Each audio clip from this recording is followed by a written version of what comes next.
กองเงินกองทองสมบัติยศถาบรรดาศักดิ์สลายเขาก็อยู่ตามสภาพของเขาไม่เห็นไปช่วยเหลือเราได้ถ้าเราไม่นำสิ่งนั้นมาแปลสภาพให้เป็นความดีงามสมบัติเงินทองก็ความมีอันนี้เก็บไว้สำหรับธาตุขันธ์ของเราอันนี้เก็บไม่เสาะแสวงหามาเพื่อจิตใจของเราคือการสร้างบุญสร้างกุศลมีมาไม่อยากจะดีสีเหนียว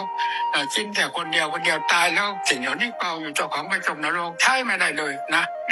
ให้แบ่งสรรปันส่วนให้เห็นใจของตัวเองผู้เป็นผู้แสวงหามาสมบัติทั้งหลายได้มาแล้วใจไม่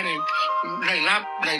สมบูรณ์หรือได้มีความสุขเพราะสมบัติที่ได้มานั่นเลยใจกลับเป็นความเดือดร้อนหามาได้จริงแต่กิเลสเอาไปกินหมดความโลภเอาไปกินไม่พอ